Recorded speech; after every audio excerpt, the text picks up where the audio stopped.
Hello friends, welcome to the competitive content channel అండి. This is Nikhita. ఈ రోజు మనం విద్యా దృక్పథాల్లో గ్రాండ్ టెస్ట్ 5 చూసుకుంటున్నామండి. Let's start the video. First question అండి. మనిషిని శీలవంతుడిగా, సమాజానికి ఉపయోగపడే వాడిగాను తీర్చిదిద్దే విద్య అని నిర్వచించిన వారు ఎవరు? ఒకసారి ఆప్షన్స్ చూసుకుందామండి.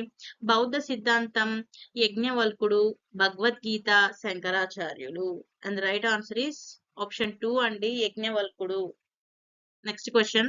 వేదకాలంలో బ్రాహ్మణ బాలుడికి ఎన్ని సంవత్సరాల వయస్సులో ఉపనయన సంస్కారం జరిగింది? ఆప్షన్స్ చూద్దాం. 10 సంవత్సరాలు, 6 సంవత్సరాలు, 8 సంవత్సరాలు మరియు 12 సంవత్సరాలు. ద రైట్ ఆన్సర్ వచ్చేసరికి అండి ఆప్షన్ 3 అండి, 8 సంవత్సరాలు. Next third question. నియమ నిబంధనలు సరళాకృతిగా ఉండే విద్యా విధానం ఏమిటి? ఒకసారి చూద్దామండి ఆప్షన్స్. నియత విద్య, నిరంతర విద్య, యాదృచ్ఛిక విద్య మరియు పైవన్నీ. ఆప్షన్ వచ్చేసరికి అండి రైట్ ఆన్సర్ ఆప్షన్ 2 అండి, నిరంతర విద్య is right answer. Next question. Acharya Yashpal committee ఏ సంవత్సరంలో నియమించబడింది? ఇది ఆల్రెడీ మొన్న విద్యా దృక్పథాల కమిషన్స్ అండ్ కమిటీస్ లో చెప్పానండి. ఎవరైనా ఒకవేళ ఆ వీడియో చూడనట్లయితే ఒకసారి వెళ్ళి చూడండి, ప్లేలిస్ట్ లో ఉంది. అండ్ ఈ ఆన్సర్ వచ్చేసరికి మీరు కామెంట్ సెక్షన్ లో కామెంట్ చేయండి ఏమిటి కరెక్ట్ ఆన్సర్ అనేది. నెక్స్ట్ క్వశ్చన్ అండి. దేశంలో ఆధునిక విద్య పితామహుడిగా ఇతనిని గుర్తించవచ్చు. ఎవరు చూసుకుందాం. Charles Grant, Francis Xavier, Nehru, H S Mukherjee. And right answer మనకి వచ్చేసరికి చార్లెస్ గ్రాంట్ అండి. Option 1 is the right answer. ఆధునిక విద్య పితామహుడు. Okay, next question. Eshwaribai Patel committee 1 నుంచి 5వ తరగతి వరకు ప్రత్యేకంగా చేసిన సిఫారసులు. ఒకసారి ఆప్షన్స్ చదువుతానండి. ప్రాథమిక స్థాయిలో పిల్లలు 1:30 నుంచి 3 గంటల కంటే ఎక్కువ ఉండవలసిన అవసరం లేదు. ఖచ్చితమైన టైం టేబుల్ విద్యాపరంగా ఆరోగ్యవంతమైన విధానం కాదు. నెక్స్ట్, భాషకు తప్ప 1 నుంచి 2వ తరగతి వరకు పాఠ్య పుస్తకాలు అవసరం లేదు. అండ్ రైట్ ఆన్సర్ ఇస్ పైవన్నీ అండి. ఇవి అన్ని ప్రత్యేకంగా చేసిన సిఫారసు రైట్ ఆన్సర్స్ అండి. Next question. ఈ కింది వాణిలో వృత్యాంతర శిక్షణ కార్యక్రమాలు రూపొందించి నిర్వహించని సంస్థ ఏది? నిర్వహించని మాట. అండ్ ఆప్షన్స్ చూసుకుందామండి. ఎస్సీఆర్టీ, ఎంఆర్సి, ఎస్ఐటి ఏది కాదు. అండ్ రైట్ ఆన్సర్ ఇస్ ఏది కాదు. నెక్స్ట్ క్వశ్చన్ అండి. మొట్టమొదటి ఉపాధ్యాయ సంఘం ప్రారంభమైన సంవత్సరం ఏది? 1885, 1872, 1866, 1970. ఇది రైట్ ఆన్సర్ వచ్చేసరికి 1886 మాట. నెక్స్ట్ క్వశ్చన్ వచ్చేసరికి అండి మనకి కింది వానిలో అసమాన ఎండోక్రైన్ వల్ల ఏర్పడే వ్యాధి. అండ్ ఒకసారి మనం ఆప్షన్స్ చూసుకుందామండి. Microcephaly, phenylketonuria, diabetes mellitus and rickets మాట. అండ్ రైట్ ఆన్సర్ వచ్చేసరికి ఆప్షన్ 2 అండి, ఫినైల్ కిటోన్యూరియా. నెక్స్ట్ క్వశ్చన్ అండి. ఏ సంవత్సరంలో ప్రారంభించబడిన జాతీయ జనాభా విద్యా పథకం అంటే ఎన్పిఈపి జనాభా విద్యను పాఠశాల విద్యా ప్రణాళికలతో సమ్మిళితపరిచే ప్రయత్నం చేసింది? మీన్స్ ఏ అన్నమాట అండి. ఒకసారి ఆప్షన్స్ చూసుకుందాం. 1975, 1980, 1990, 1985. అండ్ రైట్ ఆన్సర్ వచ్చేసరికి ఆప్షన్ 2 అండి, 1980 మాట. Next question. 1855 నుంచి 58 మధ్యలో 50 బాలిక పాఠశాలల ప్రారంభానికి కారకుడు ఎవరు?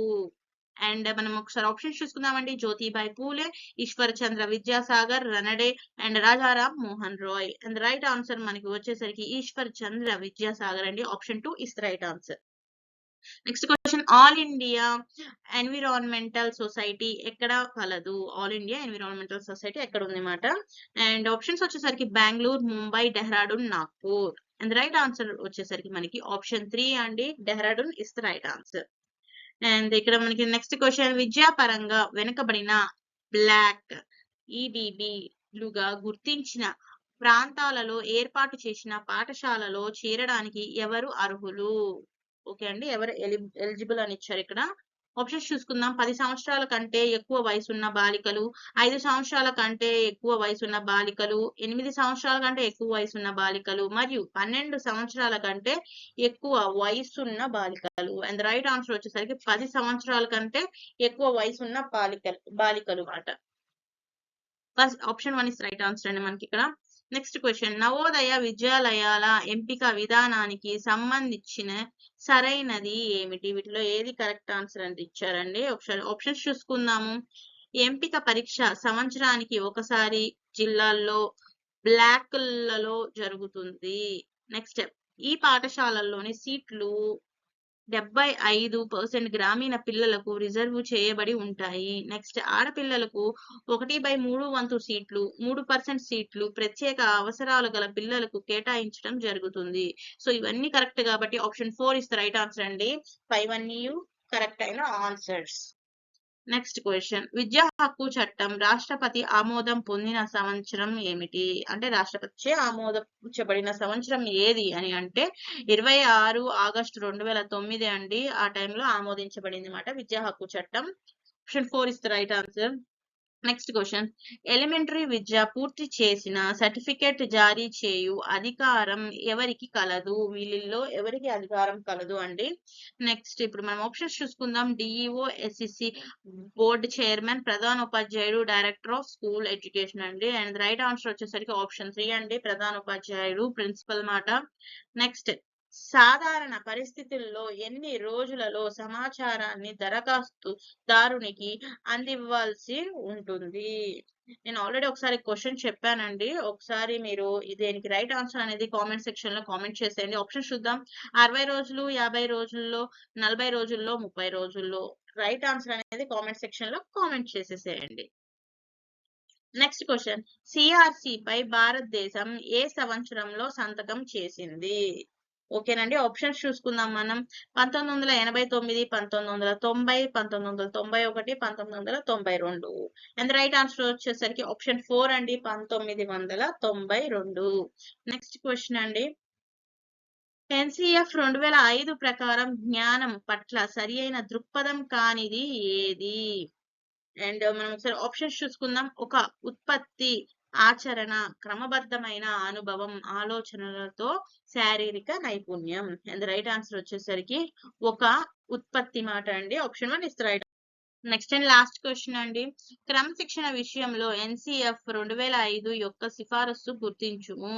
ఒకసారి ఆప్షన్స్ చూసుకుందామండి. క్లాస్ లీడర్ ను నియమించి క్రమశిక్షణ బాధ్యతను అతనిపై వేయాలి. ఇది అసలు రాంగ్ ఆన్సర్ అవుతుందండి. నెక్స్ట్, పాఠశాలలో యూనిఫామ్ విషయంలో కఠినంగా ఉండాలి. నో అండి, ఇది కూడా అవ్వదు.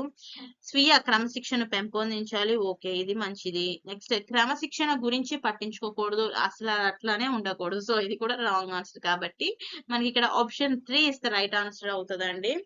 సో మా ఈ కంటెంట్ కనుక మీకు నచ్చినట్టయితే లైక్ చేసి సబ్స్క్రైబ్ చేయండి. సబ్స్క్రైబ్ చేసి బెల్ ఐకాన్ ని కంపల్సరీ క్లిక్ చేయండి. క్లిక్ చేయడం వల్ల నేను కొత్త వీడియో అప్లోడ్ చేయగానే మీకు నోటిఫికేషన్ వస్తుంది అండ్ మీరు మిస్ కాకుండా ఉంటుంది వీడియోని కూడా. సో మీ ఫ్రెండ్స్ ఎవరైనా దీనికి ప్రిపేర్ అవుతుంటే కంపల్సరీ షేర్ చేయండి సెషన్ ని. థ్యాంక్ యూ ఫర్ వాచింగ్ అండి.